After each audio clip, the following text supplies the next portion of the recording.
Hello बच्चों, आज की इस वीडियो में हम देखेंगे एक्सरसाइज 1.3 में अगला टॉपिक घात समुच्चय, जिसे हम कहते हैं पावर सेट। घात समुच्चय मतलब ये भी एक समुच्चय यानी सेट होता है। इसकी डेफिनेशन समझते हैं। किसी समुच्चय ए के, किसी सेट ए के सभी सबसेट या सभी उप समुच्चयों का समुच्चय ए का, समुच्चय ए का घात समुच्चय कहलाता है।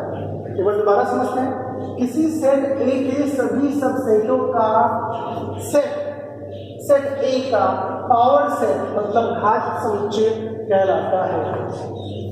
और घात समुच्चय को, किसके घात समुच्चय को? ए के घात समुच्चय को हम शो करते हैं P ऑफ A से दर्शाते हैं। P ऑफ A का मतलब A का पावर सेट ऑफ A, अर्थात हम इसको लिख सकते हैं P ऑफ A। इसको हम बोलेंगे A का घात समुच्चय। तो ये जो घात समुच्चय होता है A का, वो क्या होता है? A के सभी उप समुच्चयों का समुच्चय। तो अब इस पे हम एक एग्जाम्पल समझ लेते हैं। एक एग्जाम्पल देखें। यहाँ मैंने एक समुच्चय लिया है रोस्टर रूप में सेट ए। इसमें कितने एलिमेंट है? 2 एलिमेंट है। अब हमसे क्या पूछा जा रहा है कि यदि ए इस प्रकार का सेट है तो ए का पावर सेट ज्ञात करो, P of A find out करो। तो हम फाइंड आउट कैसे करेंगे? तो P ऑफ A मतलब A का घात समुच्चय ज्ञात करने के लिए सर्वप्रथम हमें क्या करना होगा? हमें A के सभी उप समुच्चय ज्ञात करने पड़ेंगे, क्योंकि P ऑफ A का मतलब होता है सभी उप समुच्चयों का समुच्चय। तो अब हम देख लेते हैं सेट A के उप समुच्चयों की संख्या पहले कितनी होगी, पहले हम वो बताएंगे। तो A के उप समुच्चयों की संख्या होगी 2 की पावर n। इस n का मतलब होता है अवयवों की संख्या। A में कितने अवयव है? 2 अवयव है। तो हम लिखेंगे 2 की पावर 2 अर्थात 4। तो यानी सेट A के कुल कितने उप समुच्चय होंगे? 4 उप समुच्चय होंगे। और वो 4 उप समुच्चय क्या कैसे होंगे दिखाते हैं। जैसा कि मैंने बता रखा है कि सबसे पहला जो उप समुच्चय होता है वो रिक्त समुच्चय होता है। सबसे पहला उप समुच्चय क्या होगा? रिक्त समुच्चय होगा 5। तो पहला उप समुच्चय होगा 5। दूसरा उप समुच्चय होगा, अब इसके एलिमेंट से ही उप समुच्चय बनाने हैं। तो सबसे पहले हमने 5 लिखा है।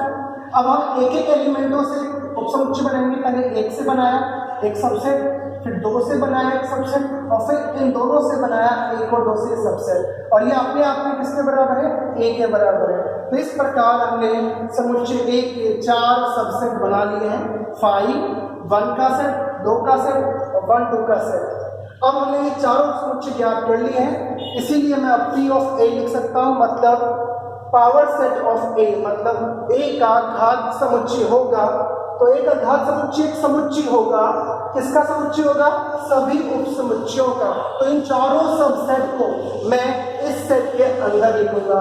तो इस मंझले ब्रैकेट के अंदर ये चारों सबसेट क्रम से लिख दिए जाएंगे। सबसे पहले लिखेंगे 5, फिर कॉमा लगा के 1 का सेट, फिर 2, फिर 1, 2। इस प्रकार से हमने चारों उप समुच्चयों का एक क्या बना लिया? समुच्चय बना लिया। तो इस प्रकार हमने सेट A का पावर सेट फाइंड आउट कर लिया है। यहाँ एक सबसे इंपॉर्टेंट चीज क्या जानना जरूरी है कि जो पावर सेट होता है A का पावर सेट, उसके अवयव समुच्चय के रूप में होते हैं। किस रूप में होते हैं? समुच्चय के रूप में। तो ये सभी जो उप समुच्चय हैं, यानी इसका मतलब हुआ 5, 1, 2, 1, 2, ये सभी किसके एलिमेंट है? P ऑफ A के एलिमेंट है। आइए हम देख लेते हैं अगला एग्जांपल। जो अगला एग्जांपल है, एक अब सेट D लिया है। इसमें 3 एलिमेंट है A, B और C, और हमें ज्ञात करना है सेट B का पावर सेट, यानी B का घात समुच्चय ज्ञात करना है। तो B का घात समुच्चय का मतलब क्या होता है? B के घात समुच्चय का मतलब होता है B के उप समुच्चयों का समुच्चय। तो सबसे पहले अगर मुझे P ऑफ B ज्ञात करना है तो सर्वप्रथम हमें B के सबसेट बनाने पड़ेंगे। कितने सबसेट बनेंगे? तो B के उप समुच्चयों की संख्या होगी 2 की पावर n। यहाँ 2 की पावर 3 इसलिए लिया क्योंकि B में कितने एलिमेंट हैं? 3 एलिमेंट हैं। तो B के कुल सबसेट की संख्या होगी 2 की पावर 3, मतलब कितना 8। अब इस 8 सबसेट को कैसे बनाया जाएगा? सबसे पहला सबसेट होगा रिक्त समुच्चय मतलब फाइव। सबसे पहले क्या लिखना है? फाइव लिखना है। अब अगले सबसेट कैसे बनाने? बी के जितने भी एलिमेंट हैं सबसे पहले अलग एक एक एलिमेंट से बनाएंगे, फिर दो एलिमेंट से बनाएंगे, फिर 3 एलिमेंट से बनाएंगे। तो सबसे पहले खाली समुच्चय बना, फिर ए से बना एक सेट, बी से एक बना सेट, एक सी से बना उपसमुच्चय, फिर इन 2 से बनेगा ए बी से, फिर बनेगा ए सी से, फिर बनेगा बी सी से, और फिर बन जाएगा तीनों से ए बी सी। और इस ए बी सी का मतलब क्या है? बी है। तो इस प्रकार हमने समुच्चय बी के टोटल कितने सबसेट बनाए? 8 सबसेट बनाए। 1 2 3 4 5 6 7 और ये बी 8। अब हम लिखेंगे पी ऑफ बी का मतलब होता है बी के सबसेटों का सेट, मतलब उप समुच्चयों का समुच्चय। तो अब हम बनाएंगे समुच्चय का चिन्ह मतलब मंझला ब्रैकेट, और इसमें हम लिख देंगे बी के उप समुच्चय। तो बी के कितने उप समुच्चय थे? 8।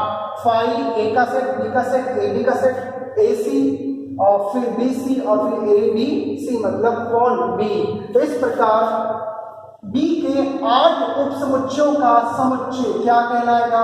पी ऑफ बी, बी का पावर सेट। अब यहां पे तुम देख रहे हो कि इस समुच्चय के अंदर भी समुच्चय का चिन्ह है, मतलब मंझले ब्रैकेट के अंदर मंझले ब्रैकेट का चिन्ह है। तो ऐसा कंफ्यूज मत होना, जब ऐसा आए तो उसका मतलब होगा कि जो सेट है वो क्या है? किसी सेट का पावर सेट है। तो यहाँ पर अगर मैं एक चीज समझाना चाहूँ तो यहाँ पर तुम समझ सकते हो कि जो ये सेट ए है, सेट ए वो एक एलिमेंट है। किसका एलिमेंट है ये? पी ऑफ बी का। तो ये जितने भी अंदर सबसेट लिखे हैं मैंने, ये एलिमेंट किसके कहलाएंगे? पी ऑफ बी के। तो जो बी के उपसमुच्चय होते हैं, बी के उपसमुच्चय वो बी के घात समुच्चय के अवयव होते हैं। वापस एक मैं रिपीट कर रहा हूं, बी के उपसमुच्चयों को बी के घात समुच्चय का उपसमुच्चय कहते हैं, इसीलिए set A belongs to P of B. इस प्रकार सेट सी यानी 5 भी belongs to P of B. ये सारे एलिमेंट किसको बिलोंग करेंगे? पी ऑफ बी को। इस प्रकार हमें किसी सेट का पावर सेट क्या होता है और कैसे फाइंड आउट किया जाता है, इसके बारे में आज हमें जाना है। आगे हम देखते हैं सार्वत्रिक समुच्चय की डेफिनेशन।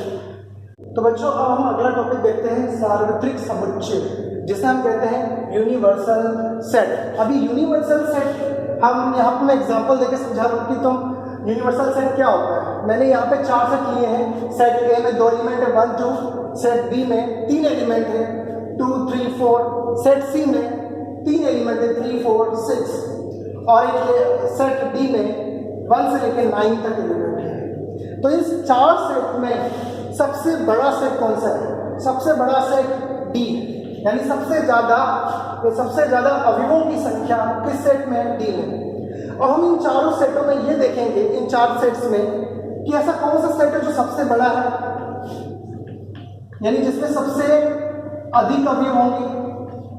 फर्स्ट चीज, सबसे अधिक अवयव होंगे। तो हम यहां पे ये देखेंगे कि सबसे अधिक अवयव किसमें है? तो सबसे अधिक अवयव किसमें है? डी में है। और हम ये देखेंगे कि इन 4 सेट्स में से कौन से 4 में से कौन से 3 सबसेट है किसके, यानी उप समुच्चय देखेंगे। अब हम देखेंगे कि ए किससे बन रहा है? इससे नहीं बन रहा, मतलब ए किसका सबसेट है? बी का नहीं हो सकता सबसेट, क्योंकि बी से नहीं बन रहा। ए किसका सबसेट नहीं हो सकता? सी का, क्योंकि सी से नहीं बन रहा। ए किससे बन रहा है? डी के अवयवों से। डी में क्या आ रहा है? 1 2। तो हम कह सकते हैं डी का जो एलिमेंट है 1 से लाए, उसमें शुरू के 2 एलिमेंट से कौन सेट बन रहा है? सेट ए बन रहा है। तो ए किससे बन रहा है? डी से बन रहा है। बी किससे बन रहा है? बी में 2 3 4 आ रहा है। बी किससे बन रहा है? डी से बन रहा है, क्योंकि 2 3 4 इसमें आ रहा है। तो ए के एलिमेंट किससे बन रहे हैं? डी से बन रहे हैं। बी के जो एलिमेंट है वो भी डी में से आ रहे हैं। इसी प्रकार सी के भी जितने एलिमेंट है वो भी किस में से आ रहे हैं? डी में से आ रहे हैं। तो हम इस प्रकार में यहाँ देख रहे हैं कि सबसे बड़ा सेट डी है, और बाकी के जितने भी तीनों सेट हैं उसके जो एलिमेंट लिए जा रहे हैं वो किससे लिए जा रहे हैं? डी से लिए जा रहे हैं। तो सबसे बड़े, तो हम सबसे पहले देखेंगे कि सबसे अधिक अवयव किसमें है? किस सेट में? डी में। और तीनों के तीनों सेट, मतलब ए बी और सी, ये तीनों के तीनों अवयव किससे बन रहे हैं? डी के अवयवों से बन रहे हैं। डी के अवयवों से बन रहे हैं। यानी हम कह सकते हैं कि ए डी का सबसेट है, बी भी किसका सबसेट है, डी का सबसेट है, और इसी प्रकार सी भी किसका सबसेट है, डी का।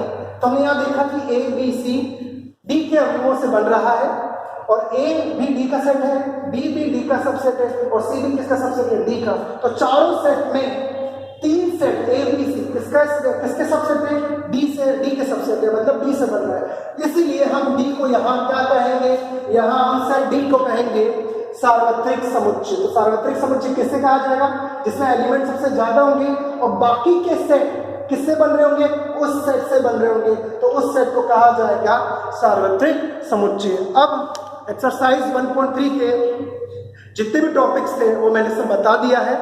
अब तुम्हें इस पे जितने भी क्वेश्चंस हैं उसको ट्राई करना है और पूछना है, अगर दिक्कत होती है तो